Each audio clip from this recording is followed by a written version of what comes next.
Ce mercredi 4 octobre 2023, à 20h20 heure française, toutes les personnes qui ont un téléphone portable et se trouvent aux États-Unis vont recevoir un message d'alerte.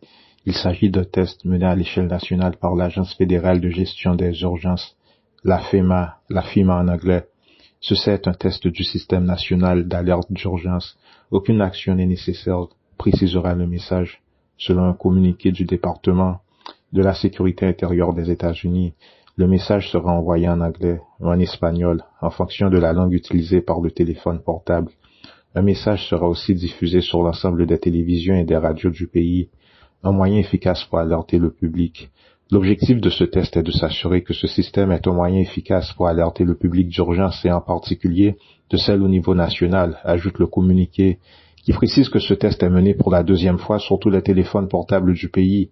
Un tel dispositif pourrait par exemple être déployé en cas d'acte de terrorisme, de catastrophe naturelle ou de fusillade par exemple. On pourrait même se demander si un tel dispositif n'est pas en fait déployé afin d'activer le code hypnotique de programmation des terroristes afin de commettre des actes atroces. Un test similaire avait été mené en France en février 2023 sur certains téléphones portables concernant le dispositif FR Alert qui permet d'envoyer un SMS en cas d'urgence. Ce qui est intéressant est que le même jour, le 4 octobre 2023, il y a aussi eu l'alerte, mais en Russie, il y en a eu en France et dans d'autres pays. Donc, cela montre que c'est une initiative en fait du gouvernement mondial qui est déjà un. Cela concerne tout le monde en fait. Nous ne sommes pas les seuls, car en apprenant l'arrivée de cette forme d'expérimentation, nous avions pensé que la dite expérimentation comportait des effets secondaires, c'est-à-dire des signaux d'électromagnétisme de base de fréquence envoyés vers le corps. Et c'est ainsi que nous nous sommes remémorés du sujet de Greenbaum et le projet mannequin, des programmations de lavage de cerveau destinées à programmer les victimes, et aussi certains criminels, certains assassins et terroristes, car ce qui n'a pas été dit est que certaines personnes ont apparemment ressenti des douleurs au moment et à la suite de cet appel téléphonique au niveau national. Et vous savez, ce qui a été dit est que les gens ayant démontré des symptômes, des signes de souffrance, sont en fait des gens ayant un taux assez élevé de métal en eux. Cela pourrait correspondre à des hommes comme des robots, et c'est assez simple afin de s'en défendre. Et on en vient aux cures de désintoxication, prendre le soleil. D'ailleurs, le soleil est une protection naturelle de champs électromagnétiques positifs face aux champs négatifs de réseaux électromagnétiques de basse fréquence. Ce n'est pas pour rien qu'il est conseillé de charger des pierres précieuses telles le cristal avec les rayons du soleil, avec l'assistance du soleil. Afin de revenir au sujet, cet appel téléphonique est peut-être un élément déclencheur afin d'activer l'alter ego des psychopathes terroristes afin de les amener, les inciter à conduire des actes terroristes et atroces au sein de la population. Et je ne suis pas le seul à y penser puisqu'une autre personne sur un forum a mentionné le sujet. Extrait. Ils décrivent alors une douleur au niveau de l'oreille. L'oreille droite généralement se situe une épingle. Ils entendent alors des sons étranges, bizarres, désorientés, tout en apercevant des stimulations photiques, afin d'amener le cerveau dans un état de fréquence de lumière battante pas si différente des lunettes de protection disponibles à travers l'image de Charles Pearl. Entre parenthèses, la mini-conférence date du 25 juin 1992. À la suite d'une certaine période, en étant dans un état d'onde cérébrale spécifique, la programmation débute, celle orientée et dirigée vers l'autodestruction, l'abaissement, le non-respect de l'individu. Pour un patient, vers l'âge de 8 ans, ces programmations prennent place au sein de complexes militaires. Ce n'est pas si rare que cela.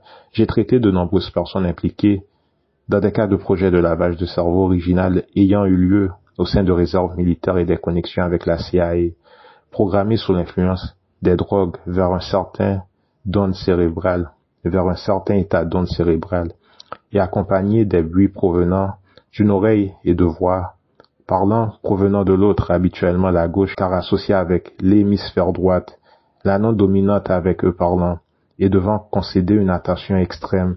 Entre parenthèses, nous ne pensons pas que l'hémisphère dominant est nécessairement la gauche. N'oubliez pas que la société nous force à faire usage de l'hémisphère gauche principalement.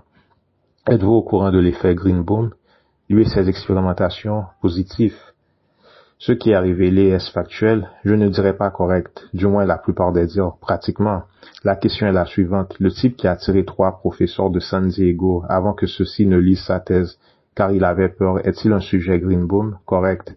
Pourquoi l'a-t-on activé à ce point? Mauvaise interprétation.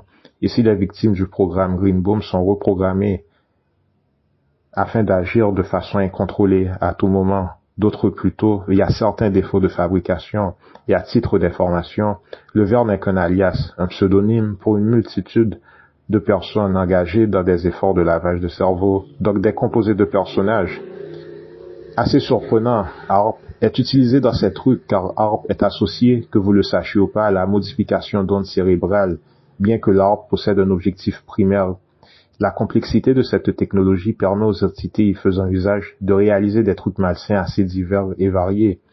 Nous vous avons déjà révélé que ARP, d'acronyme ARP, H-A-A-R-P, est un projet d'équipement de camouflage destiné à capturer et moduler le champ électromagnétique pour des objectifs de contrôle total, pour la modalité de paramètres de mode de configuration des ondes cérébrales, afin d'établir un système de contrôle total au niveau de la surface planétaire dans quelque densité que ce soit, spécialement la 3 et la 4, en faisant usage des ondes cérébrales donc.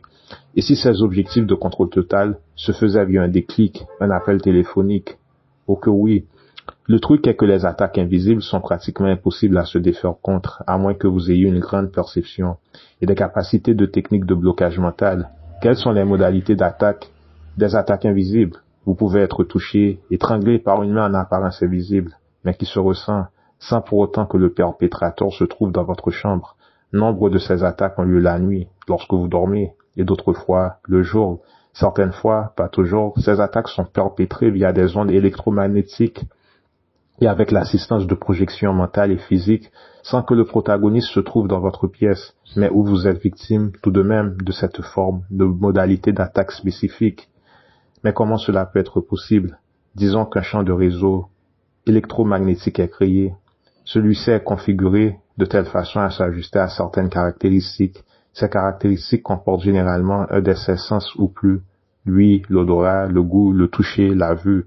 Donc le protagoniste, dans une telle situation, est en mesure d'implanter des éléments physiques au sein de la programmation du réseau électromagnétique, de telle façon que celui-ci est programmé afin de vous faire ressentir les effets physiques préprogrammés avant l'envoi du dernier, un peu compliqué, mais je pense que c'est une description assez correcte de la situation. ARP est-il en opération actuellement? Cette transcription date de 1997, correct, au stage d'enfance.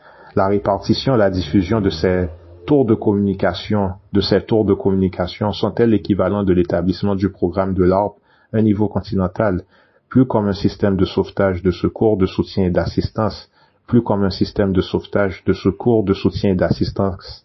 Donc ces tours de communication ne sont pas indispensables afin d'opérer ARP, mais correspondent à une forme d'assistance.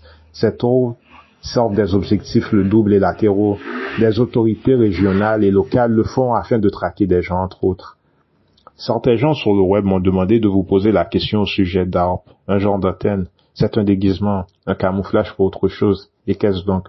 Un projet d'application d'ondes électromagnétiques, en théorie pour le transfert menant à des positions de périmètre, c'est-à-dire des attaques qui peuvent être menées vers un angle mort, un angle de 90 degrés que vous ne pouvez voir. Mais qu'est-ce que cela signifie?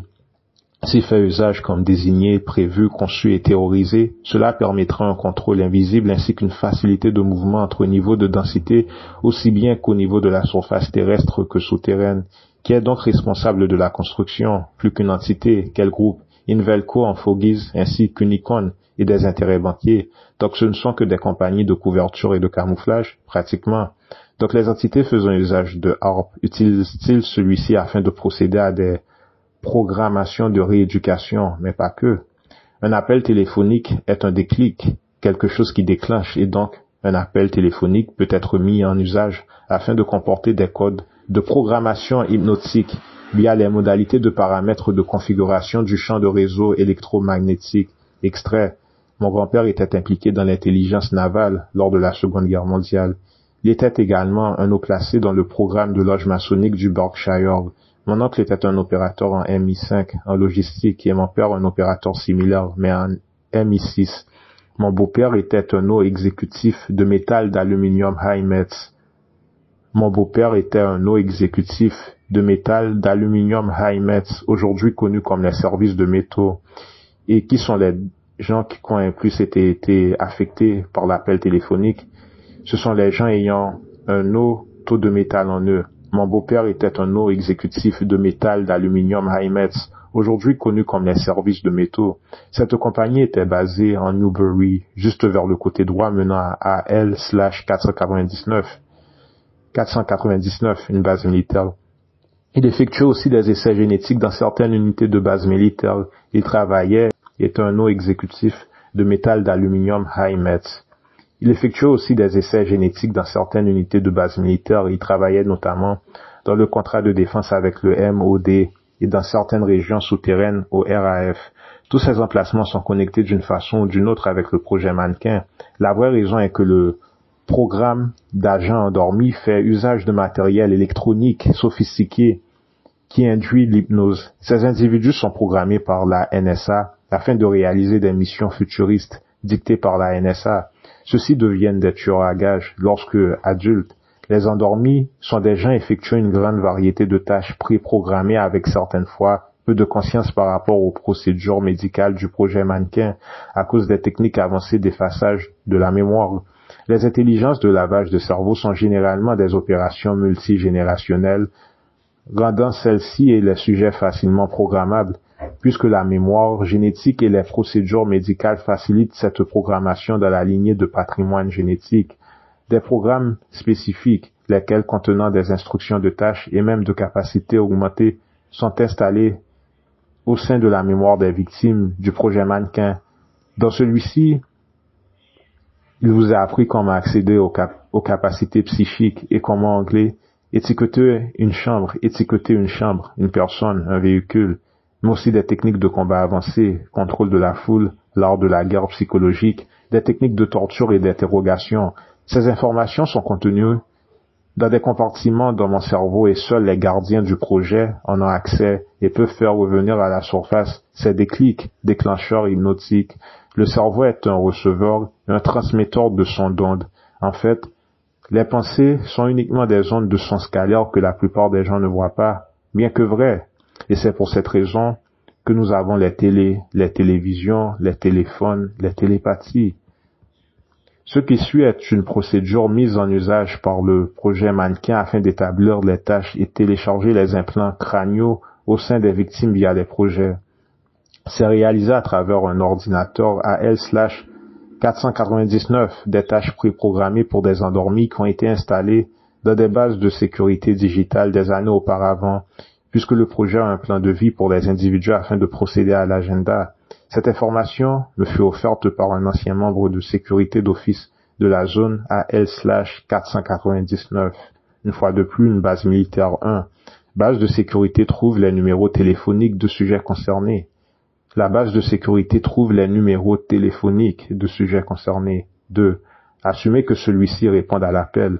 3. Les infos digitales font en sorte de vérifier si l'empreinte vocale correspond et s'adapte avec celui du sujet à répondre au téléphone. 4. Un code signal électrique est envoyé au niveau de la ligne téléphonique afin d'activer l'implant contenu dans la biologie de la dite personne.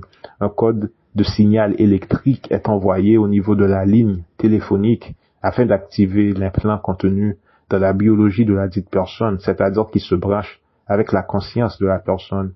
Une fois que ceci est fait, celle-ci est hypnotisée et entre dans une transe.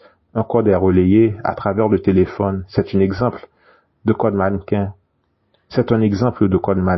Lima 1172. Bravo Mike XXXX. 5. L'individu attend d'autres codes et instructions. 6. Un second signal électrique est envoyé vers le bas de la ligne téléphonique suivi de codes restants. Les mannequins sont mobiles et c'est nous qui tirons le code. 6. Un second signal électrique est envoyé vers le bas de la ligne téléphonique suivi de codes restants.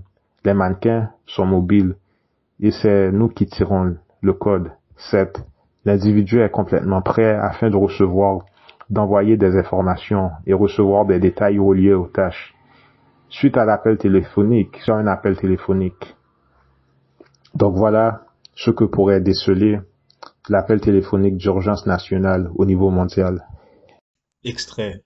Nous avons ici présentement les photos de l'aéroport de Denver que mon ami en particulier a photographié lors de son petit voyage dans cette localisation du pays. Devons-nous regarder la photo à l'endroit ou à l'envers?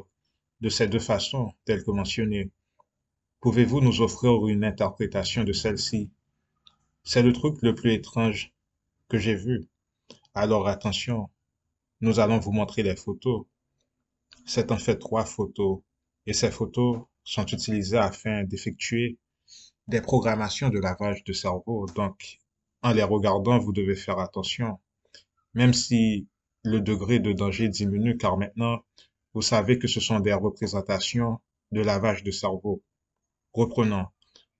Pouvez-vous nous offrir une interprétation de celle-ci? C'est le truc le plus étrange que j'ai vu.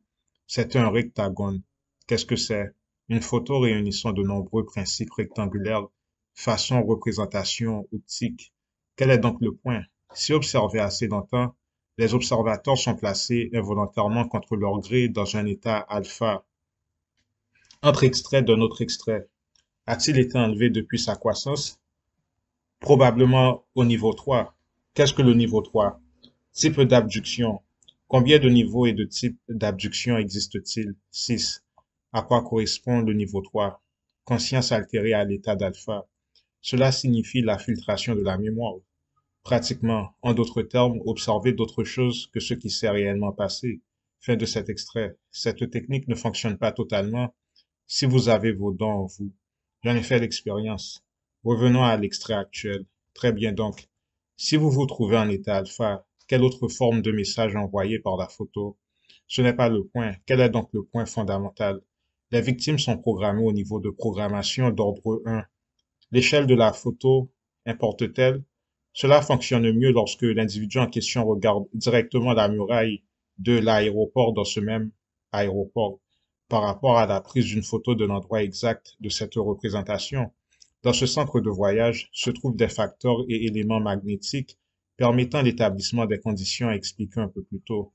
Et quels sont donc ces éléments et facteurs magnétiques? Des ondes lumineuses de rayons artificiellement en contour enveloppés.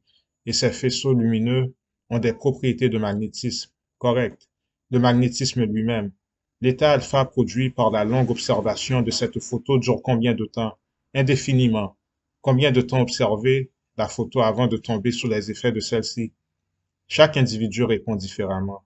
Est-ce cumulatif ou dépendamment du degré, du nombre de fois qu'est exposée la victime face à la représentation en question?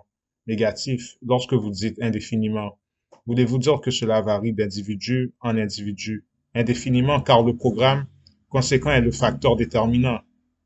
Quel est le point d'origine de ce programme? Est-ce quelque chose se trouvant au sein du centre de voyage installant le programme qui travaille en conjonction avec la muraille ou serait-ce les individus eux-mêmes et que la muraille l'active simplement? Le point d'origine provient de la base souterraine se trouvant au-dessous du complexe de l'aéroport et cela a à voir avec les rayons. Correct. En d'autres termes, mon ami a-t-elle été sujet à cette programmation en y allant tout en prenant les photos? Dans son cas négatif, car son état conscient se trouvait en mode danger et urgence car prévenu par vous, moyennant votre avertissement. Parmi les trois photos, un élément importe-t-il plus qu'un autre? Faut-il payer plus attention à l'un d'entre eux? Tous sont d'importance proportionnelle les uns aux autres. Et pour ce qui est de cette photo particulière, c'est une représentation picturale de l'essence d'un concept. Et quel est donc le concept en question? Contrôle sous couverture. Cela signifie que le contrôle est sous couverture, mais apparent. Cela signifie que le contrôle apparent ne sera pas usé car ce grand bonhomme à la figure horrible est sur le sol, mort d'apparence. À différentes phases, en lieu et place de continuellement.